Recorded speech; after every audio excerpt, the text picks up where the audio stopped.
You know, this is my hometown, and I love Manchester.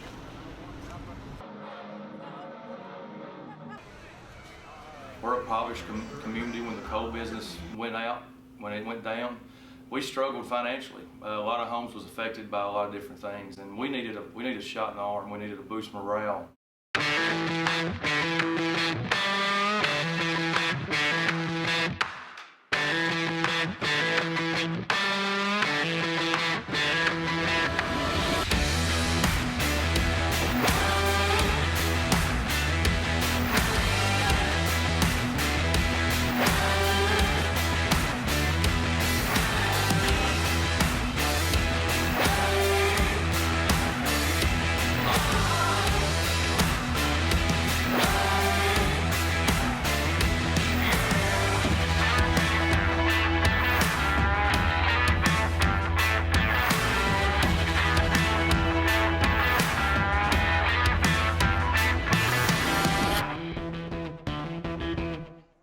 Yeah, a couple years ago we got a new tourism commission in town, and they sat idle for a while. It was one of the things here where nobody knew what to do with that extra tourism money. So me and a group of friends decided that we'd go hit them up for some cash for a music festival, which is unheard of here in Manchester, Kentucky. We decided to put this committee together and try to do something good for our community. And they agreed and gave me 2 weeks to get a lineup. At that point, I became the lowest paid booking agent in the United States, or promoter. Tim came to me early on and said, I need your input on this. We're thinking about doing a festival in Manchester. I told him when he mentioned it, I said, Manchester, of all places, and I mean, he really proved me wrong. We had met with another festival, which is an awesome festival in the region. We had met with their committee in the infant stages of our festival. We're friends with Masters Musician Festival. We had a meeting with them. We had a lot of people start hashtagging MMF. They're the original MMF. It just happens that our names are abbreviations that are the same.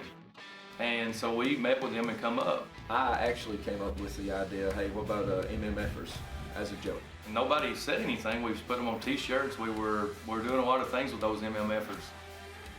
But when we put the sign up, there were some negative posts placed on Facebook and some other social media outlets where they're, pretty much acting like we're just a disgrace and being derogatory.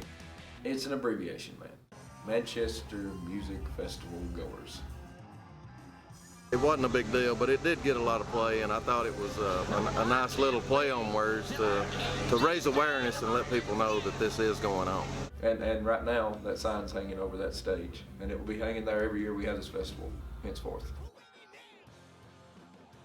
Folks here in Manchester, I think as much as anything, they're doing this festival to bring all the people together and give them something. To come to something like this is really what I want to do. To come here, be part of it, hang out with Tim even for a minute. Today I wanted Tim's autograph. It's important. It's a piece of tradition. It's a piece of being part of something way bigger than what you or I might ever have the opportunity to be part of otherwise. The day of sort of finding out their future is today. This is a really cool thing because it's a small town and a group of people who decided to do something for their small town. The crowds they draw and the kind of musical acts they bring, I think it's actually really an inspiration for a lot of towns of its size. I'm from US 23, which runs through Floyd County, Pike County. I mean, all the way from Virginia and up to Michigan.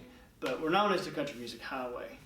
So I would love to see a festival like this grow in my area and include all those artists that are from US 23. I mean, you have Loretta Lynn, Chris Stapleton, Dwight Yoakam, Ricky Skaggs, Tyler Childers. The talent that comes from that area is endless. And if things like this can be done here in the great city of Manchester, Kentucky, I know it can be done all over Eastern Kentucky, and that could draw eyes and attention and participants from all over the nation. Being a Kentucky artist is the most important thing to us. Paducah to Pikeville. We always said that if we couldn't have success in our home state, in the Commonwealth, what was the point of traveling to Texas or Oklahoma or anywhere else? But to be a part of what we feel like is one of the bigger festivals in Kentucky that represents Kentucky artists, I think that it was definitely special to us. Community's a big word to me. That's a huge word to me. And to see a community come together and make something like this happen. Because I would say that Manchester's a lot like where I'm from. If somebody said something about this 20 years ago, they would have said that's impossible. And here you are, on your second year, probably one of the best up-and-coming music festivals in the Commonwealth. Bourbon Branch has been a thing of probably 5 years or so, and we get around. We play some pretty big, local, regional venues. But to come home and play for our people, it's an honor and a pleasure to play for the community. It means a lot, and to be able to, open up for guys like Cody Canada, Goodbye June, and be a part of the Ward Davis, festival of Ward Davis and Bishop Gunn. I mean, it's an honor, and we really appreciate it.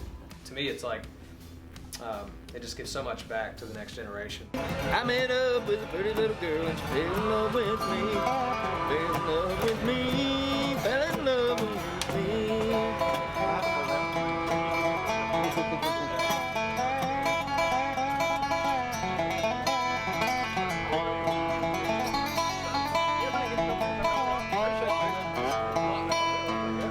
I see the potential of Manchester Music Fest to be boundless. A lot of the sponsors and the founders of the festival have realized the economic impact to Manchester with this festival, and if they continue to pour those dollars in, it's only going to grow. We do nothing mainstream. If you go down the list that last year and this year, there's nobody on country radio, rock radio, but we do. That's the thing now. These bands don't have to be on the radio to be a great act. Each year, I noticed that Tim or the other committee members that are choosing these bands pick acts that are on the cusp of another level. They'll get them for X amount of dollars and lock them in, and then they kind of see the trend that's going on nationally, what's going on with this band. And once they lock them in this festival, immediately, for whatever reason, the trajectory of that band just excels. And so now you can't even touch them for that dollar amount. And that's really cool because people, that band's getting all the exposure, and then they see that they're at Manchester. And so that gets Manchester even more exposure. We have bluegrass, trashgrass, blues, we have rock, southern rock, a little heavy rock sometimes, and we have pure country and outlaw country, and then Texas red dirt. What's going on here in Manchester, Kentucky could be replicated across Eastern Kentucky and other small towns. And that could be one huge factor to draw on tourism in to Eastern Kentucky. We're very proud to be from here and do what we do here. And the festival just sheds a light on the community. Right now we've got a full steam engine running. We're not going to jerk the coal out of that thing anytime soon. What I've noticed this year, a lot more of our local people have came out to enjoy the festival. You're able to drink beer and eat good food, and because those who know alcohol, let's just say it, we're selling beer in the streets out here. It happens everywhere, but man, there were a lot of people who just refused to come because they're afraid people would be acting a fool, and they've seen that it's not all about alcohol.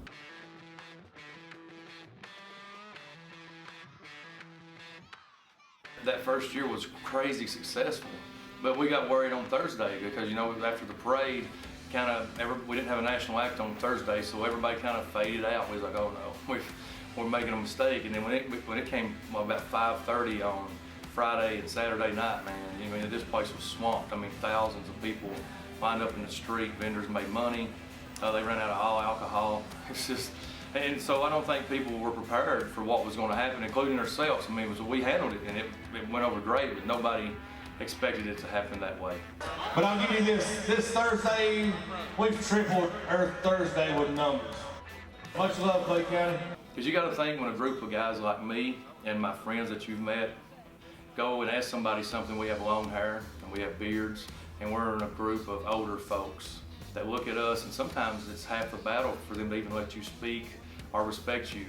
And that people, a lot of them thought the first year would fail, but we proved ourselves. And I think our relationship now is so great with our tourism commission that they anticipate on every year we're allotted a certain amount of money for Manchester Music Fest. I don't think anybody else in the county has an event that compares with it as far as funding. And we're just blessed to have the Manchester Tourism Commission.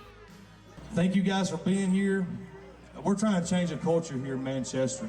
This festival being free is when you can put the wealthiest guy in town beside the poorest guy in town, and they can stand side by side, and for those 3 days they can be the same person, and nobody cares your status, your religious beliefs, your political beliefs. It's all about the music.